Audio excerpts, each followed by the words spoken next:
안녕하십니까? 좋은 그리고 기쁜 안식일입니다. 꽃들이 참 아름답습니다. 얼마 전만 해도, 며칠 전만 해도 보이지 않던 노랗고 하얗고 또 이쁜 꽃들이 너무나 아름답게 피었습니다.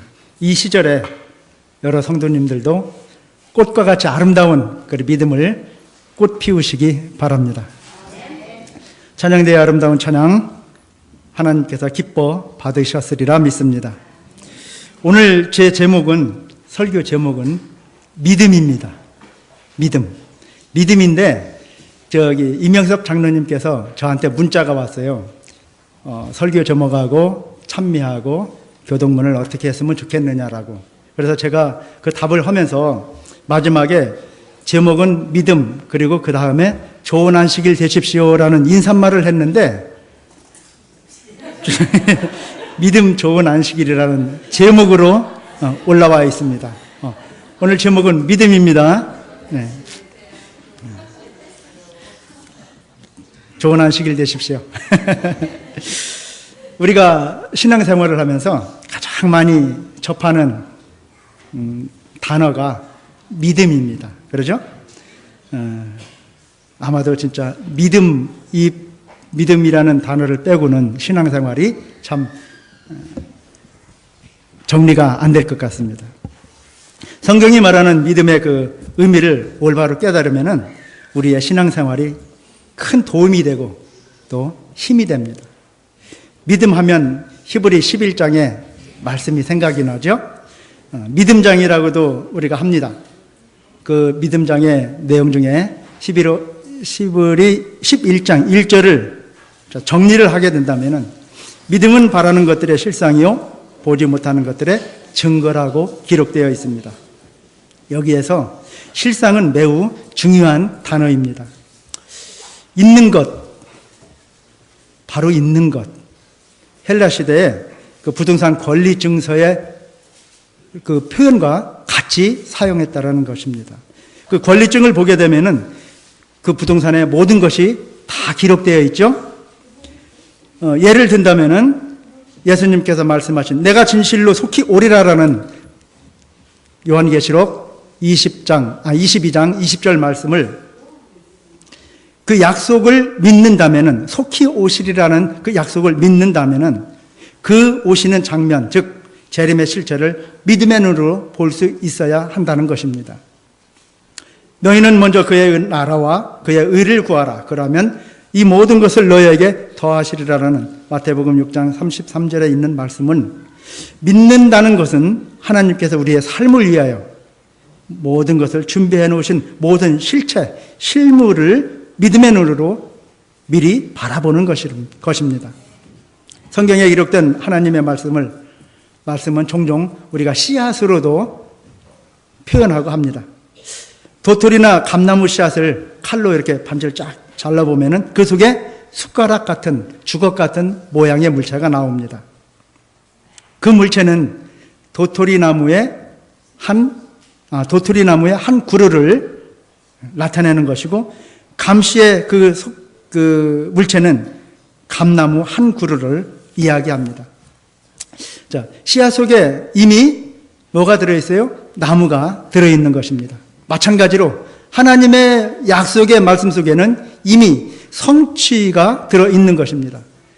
도토리 속에 들어있는 이미 완성된 나무 한 그루를 보는 믿음이 참 믿음인 것입니다. 참된 믿음은 그 말씀의 성취를 우리가 미리 보는 것입니다. 다니엘의 세 친구가 두라평지에서 세워진 금신상을 보고 절하지 않는 것은 절하지 않으면은 풀무불에 던지게 집어넣겠다라는 그 왕의 명령을 듣고도 절하지 않은 것은 이사야 43장 2절에 기록된 내가 불 가운데 행할 때에 타지도 아니할 것이라는 믿음의 성취, 그 실상을 믿음의 눈으로 미리 볼 수 있었기 때문입니다.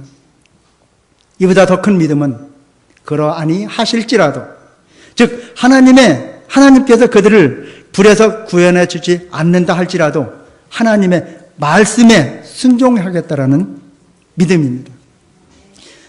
오늘날 우리 모든 성도님들 이런 믿음이 참 필요하다라고 생각합니다. 오늘 말씀을 통해서 저는 성경의 세 사건, 그러니까 세 인물의 믿음에 대해서 이야기를 좀 나누고자 합니다. 마리아의 순종의 믿음과 또 탕자 회개의 믿음과 이름도 출신도 아무것도 기록되지 않은 포로로 잡혀온 계집 아이의 살아계신 하나님에 대한 믿음에 대해서 은혜를 받고자 합니다. 말씀 중에 좀 연결이 부족할지라도 말씀으로 여러분께서는 은혜를 받으시기 바랍니다. 먼저 마리아의 그 순종의 믿음에 대해서 이야기를 나눠보고자 합니다. 누가복음 1장 37절, 38절을 어느 분께서 봉독해 주시기 바랍니다. 누가복음 1장 26절로 1장 37절, 38절.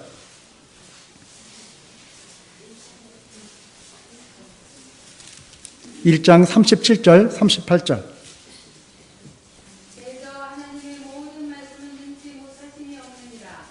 마리아가 가로되 주의 계집 종이오니 말씀대로 내게 이루어지이다 하매 천사가 떠나가니라.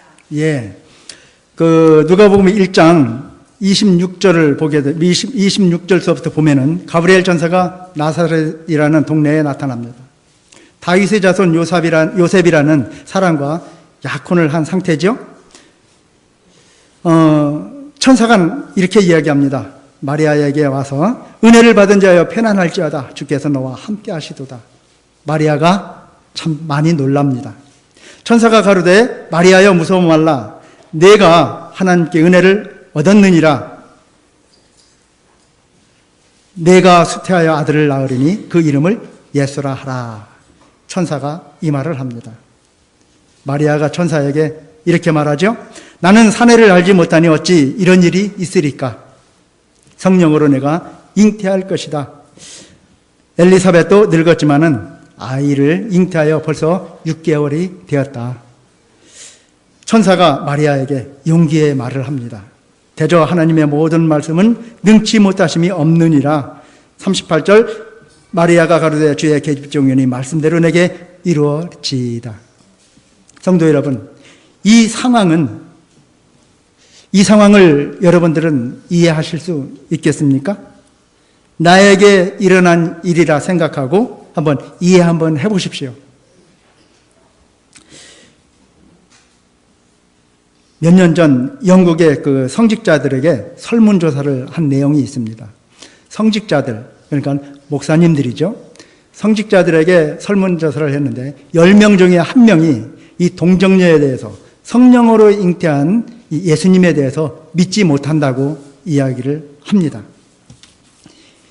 이 장면을 누가복음은 누가 기록했죠? 누가가 기록했습니다. 누가의 직업은 의사입니다. 의사인 누가가 이 도저히 의학적으로 있을 수 없는 일을 누가는 기록했습니다. 이 사건을 의사인 누가가 성령의 인도하심으로 기록했다라는 사실입니다. 대저 37절에 대저 하나님의 모든 말씀은 능치 못하심이 없느니라. 마리아가 가로되 주의 계집 종이니 말씀대로 내게 이루어지리다. 마리아의 고백이죠. 순종의 고백입니다. 마리아는 참 겸손했습니다. 주의 계집 종이오니 마리아는 순종했습니다. 말씀대로 내게 이루어지이다. 마리아는 참 조용했습니다. 메시아가 나실 때까지 조용히 기다렸습니다.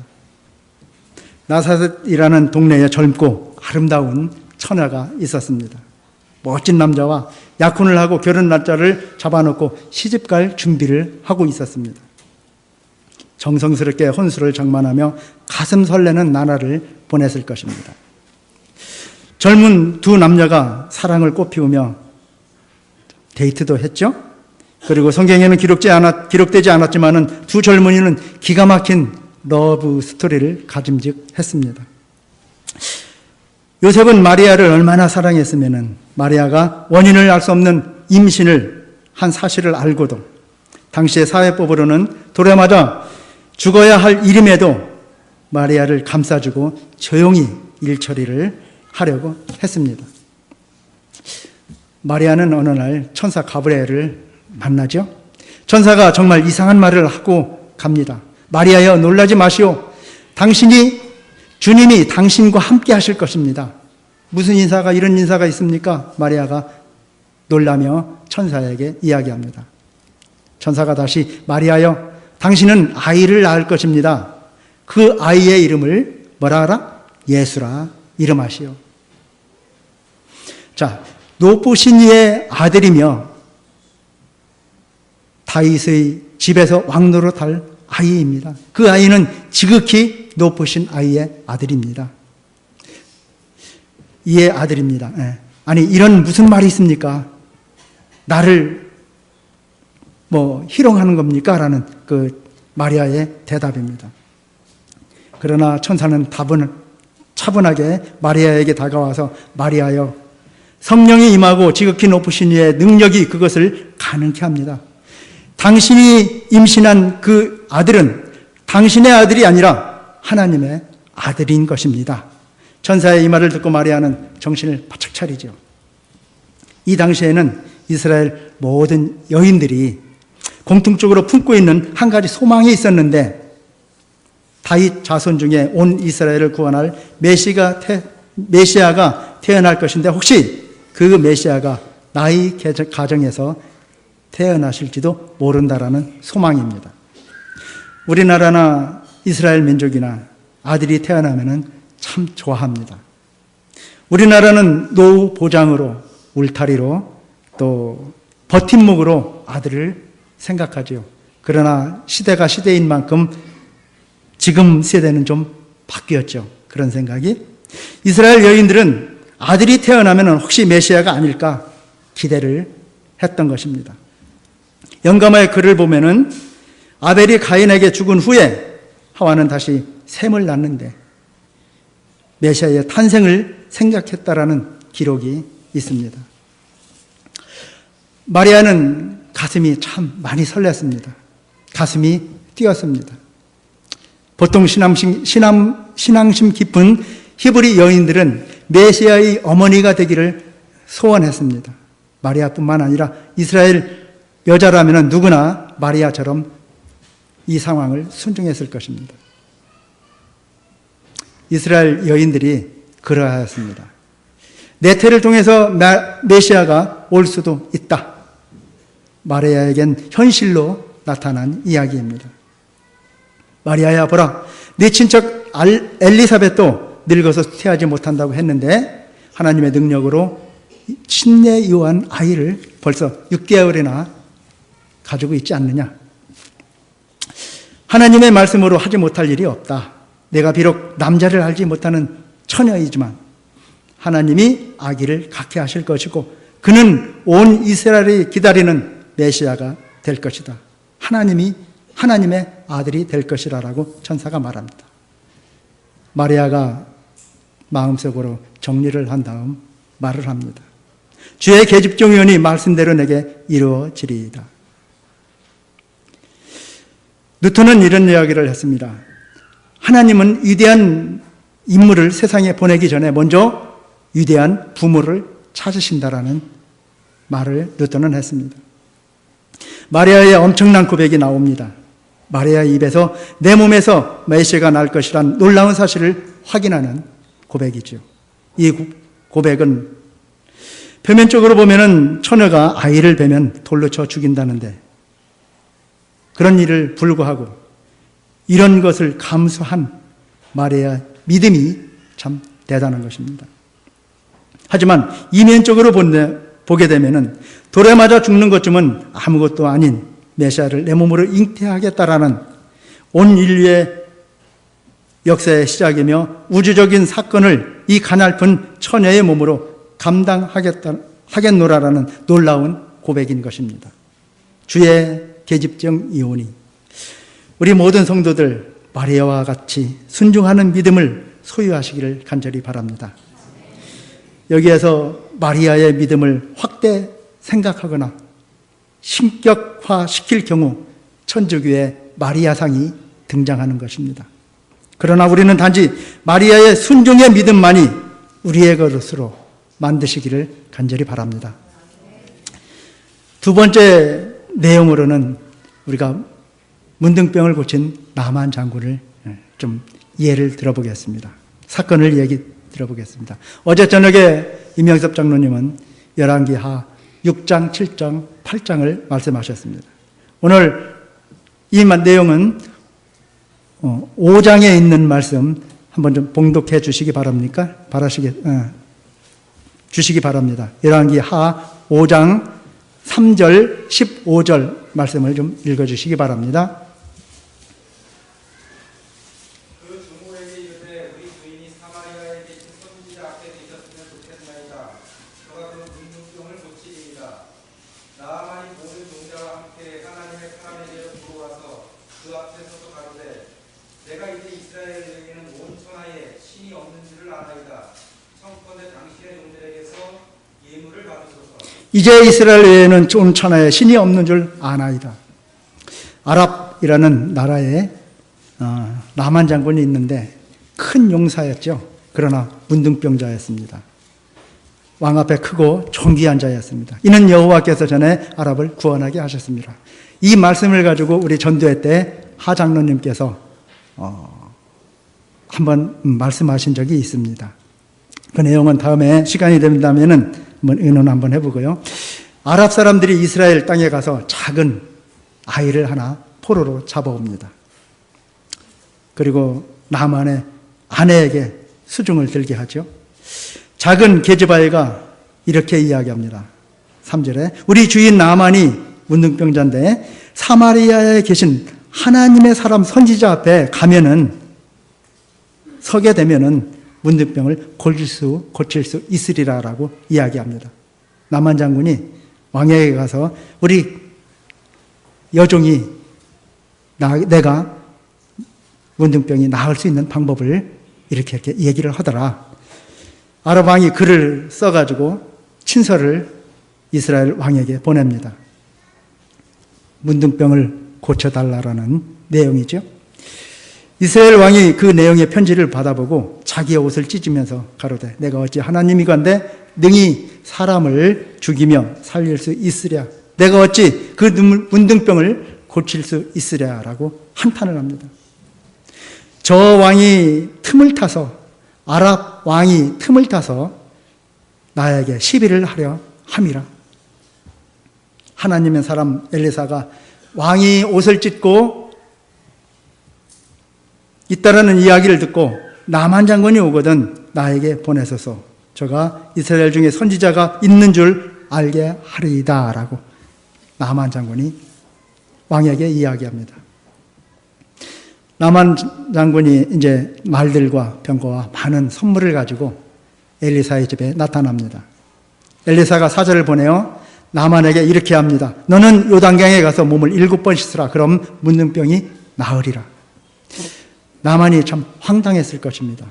노하여 물러가며 가로되 저가 내 앞에 나와서 하나님의 이름을 부르며 상처에 손을 대고 무슨 행동을 할 줄 알았는데 참 나만이 화가 많이 나서 뒤로 돌았습니다. 나만의 교만한 정신은 엘리사가 제시한 방법을 따르기를 거절하죠.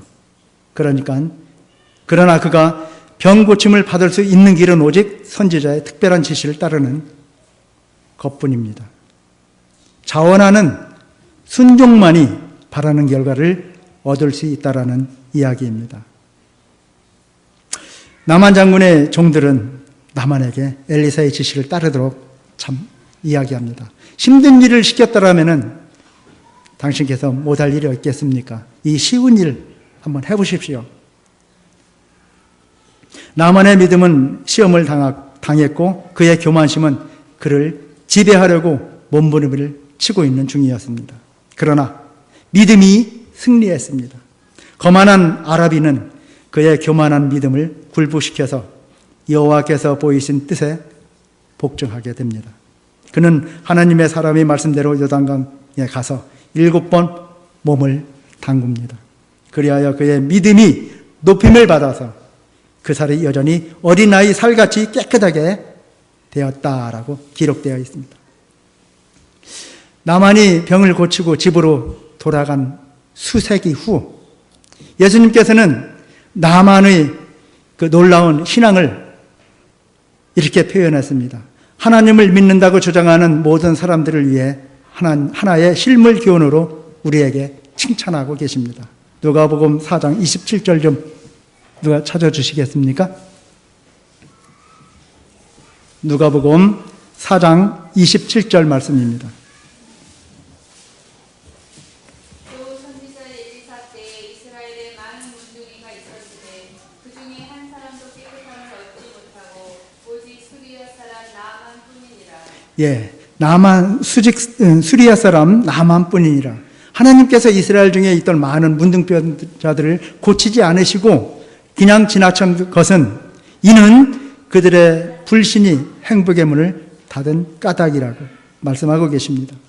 하나님 보시기에는 자기가 옳다고 믿는 바에 진실하고 도움의 필요를 느꼈던 이방의 나만만이 하나님께서 주신 특권을 경시하고 멸시하는 이스라엘 나라의 고통받는 사람들보다 훨씬 더 하나님의 축복을 받을 가치가 있었다라고 영감의 글에는 기록되어 있습니다.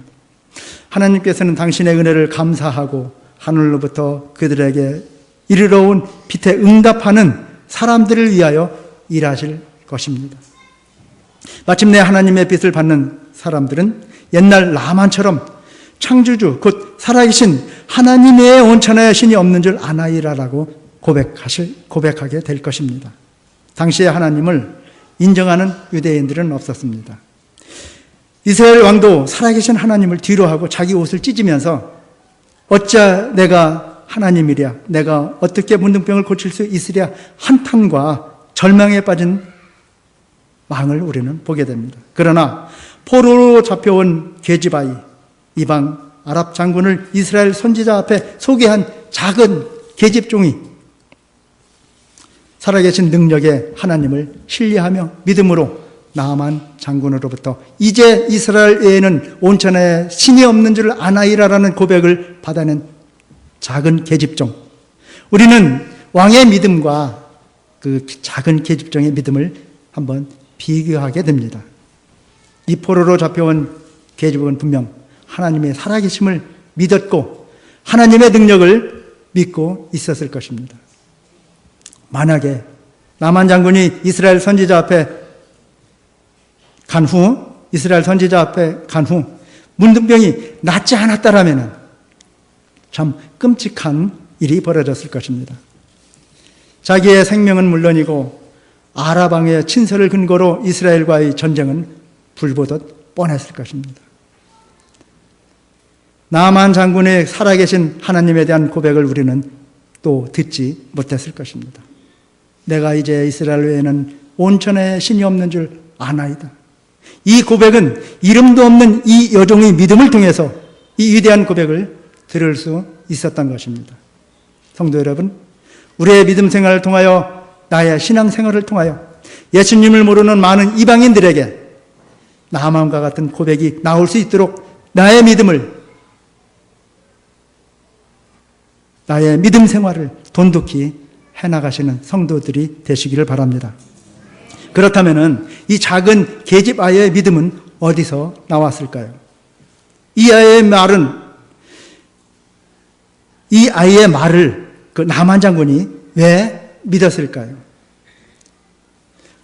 이 아이가 이스라엘에 있을 때 한번 우리는 그 이스라엘 이스라엘에 있을 때의 생활 모습을 상상하게 됩니다. 물론 부모님이 계셨겠죠?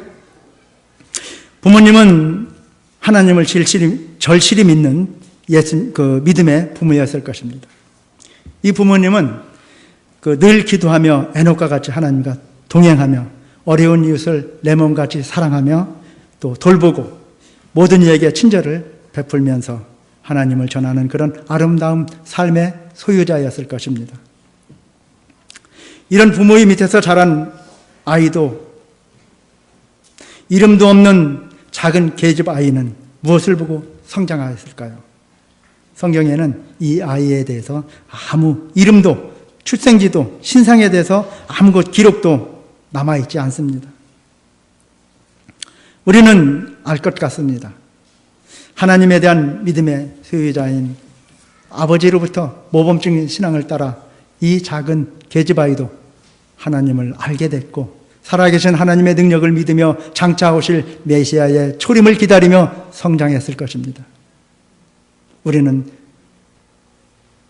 부모 되시는 우리 성도 여러분, 자녀를 위해 기도하십니까?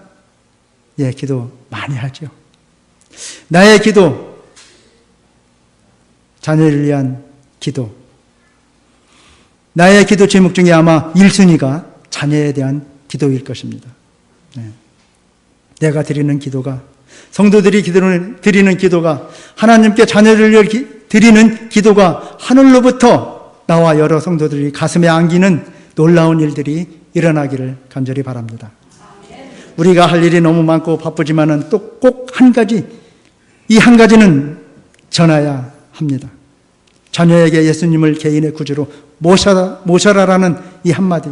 하늘에 계신 하나님을 믿어라. 부모는 늙어지면은 힘이 없습니다. 힘이 쇠약해지죠. 목소리에 힘이 없습니다. 그러나 목소리에 힘이 있는 한 자녀에게 예수님을 믿으라라고. 부모가 힘이 없고 늙어 몸을 가누지 못한다 할지라도 병들고 능력이 없지만 부모가 자식에게 꼭 할 말 한마디는 예수님을 믿으라라는 이 한마디입니다. 본문으로 가겠습니다. 이 아이 계집종의 생활은 또 어땠을까요? 이스라엘에서 포로로 잡혀온 종살이하고 있지만 아침에 누구보다도 먼저 일어나 무릎을 꿇고 기도했을 것입니다. 또 모든 일에 모범이 되고 성실히 자기 임무를 수행했을 것입니다. 주인으로부터 인정을 받고 사랑도 받았을 것입니다. 하루 일과가 끝나고 잠자리에 들기 전 두 손을 모으고 하나님께 하루의 일을 반성하면서 하나님의 사랑에 감사 기도를 드렸을 것입니다. 아마 고향에 있을 때 부모님이 하늘을 바라보며 삶을 살았던 것처럼 부모의 삶을 답습하며 하나님을 바라보며 기도하며 살았을 것입니다. 우리 모두 기도하는 한상교회 모든 성도가 되시기를 바랍니다. 나의 삶이 성도들의 삶이 예배가 되시고 하나님을 증거하는 설교가 되시기를 간절히 바랍니다. 영감의 글 선지자 왕 245쪽의 말씀을 읽어드리겠습니다. 포로 소녀의 행동은 곧 그가 이교도의 가정에서 처신한 방법은 어렸을 때에 받은 가정교육의 힘이 얼마나 큰가에 대한 유력한 증거이다. 아버지와 어머니에게 위탁된 임무 중 저희 자녀들을 돌보고 교육하는 일보다 더 좋은, 더 높은 임무는 없다. 부모들은 습관과 품성의 기초를 놓는 일부터 하여야 한다. 자녀들의 장래는 그들의 모범과 가르침에 의하여 거의 결정된다. 이 아이의 믿음은 가정에서, 사회에서 받은 신앙심의 그 결과라고 우리는 보고 있는 것입니다. 자, 세 번째 믿음에 대해서 말씀을 드리겠습니다. 회개의 믿음, 행동으로 옮기는 믿음에 대해서 말씀을 드리겠습니다. 누가복음 15장 18절 19절 읽어주시기 바랍니다.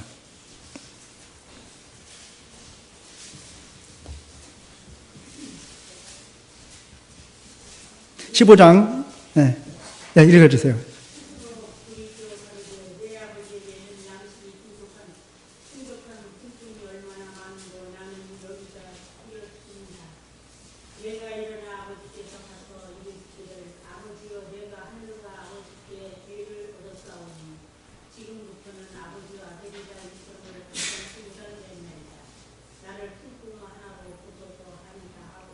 예, 이에 일어나 아버지께로 돌아가니라. 아직도 상거가 먼데 아버지가 저를 보고 측은히 여겨 달려가 목을 안고 입을 맞추니. 우리 이 이야기를 잘 알고 있습니다. 탕자의 비유죠. 아들이 둘이 있는데 작은 아들이 아버지한테 모든 자기 재산을, 자기 몫을 달라고 합니다. 성경에는 아버지 말씀에 바로 줬다라고 말씀하고 계십니다. 근데 아버지께서 그 재산을, 많은 재산을 아들에게 주면서 얼마나 고민을 했겠습니까? 아들을 잘 아는 첫 번째 아는 사람이 자기 부모입니다. 그 부모가 자기 자식에게 그 모든 재산을 줄 때에는 앞날이 훤히 보이는 것입니다. 그런데 아버지께서는 참 고민하면서 그 재산을 줬으리라 믿습니다.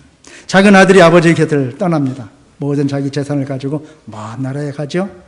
그 재산이 잘 저축하고 장사를 해서 돈을 많이 버는 그런 재산이 아니라, 그런 재산으로 바뀐 게 아니라 허랑망탕 그 재산을 허비하고 사용하는데 사용됐습니다. 그날에 또 때를 맞춰서 흉년이 들죠.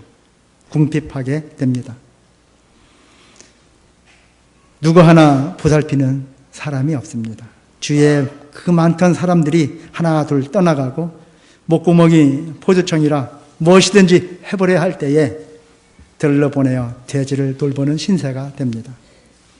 배가 고파서 돼지가 먹는 주업 열매로 배를 채우고자 하는데 그마저도 주는 이가 없는지라 이에 스스로 돌이켜 가로되 내 아버지에게는 양식이 풍족한 품꾼이 얼마나 많은고 나는 여기서 주려 죽는구나. 탕자는 용기를 내어 내 아버지를 찾습니다. 우리는 이 탕자의 비유를 보면서 아버지의 큰 사랑을 이야기 많이 합니다. 그러죠? 이 탕자의 내용은 아버지의 사랑을 이야기를 합니다. 이 탕자의 비유를, 그렇다면은 이 탕자의 비유를 나에게 적용을 시킨다면은 아버지의 사랑 이전에 나의 모습이 되는 것입니다.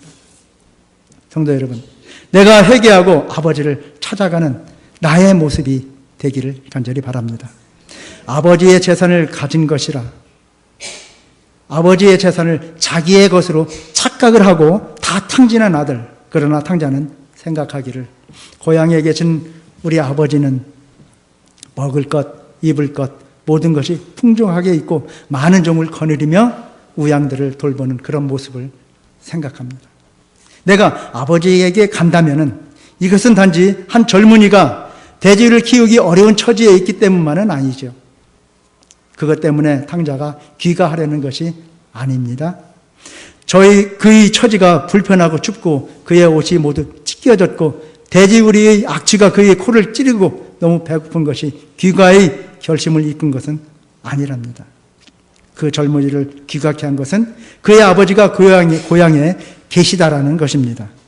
내가 하늘과 아버지께 죄를 얻었사오니 지금부터는 아버지의 아들이라 일컬음을 감당치 못하겠나이다 라는 회개하는 탕자의 모습을 우리는 보게 됩니다.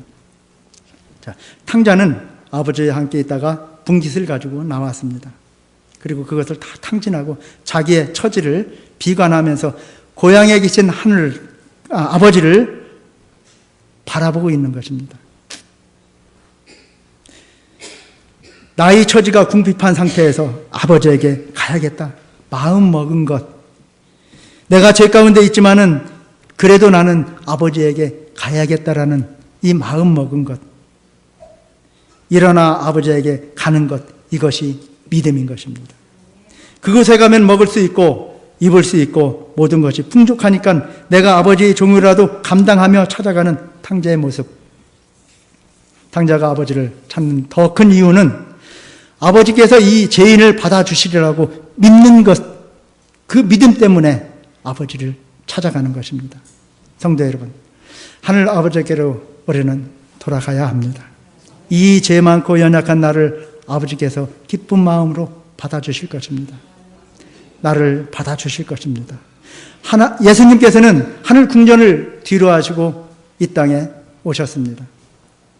우리를 구원하여 아버지가 계신 곳, 우리를 하늘로 인도하기에 이 땅에 오셨습니다.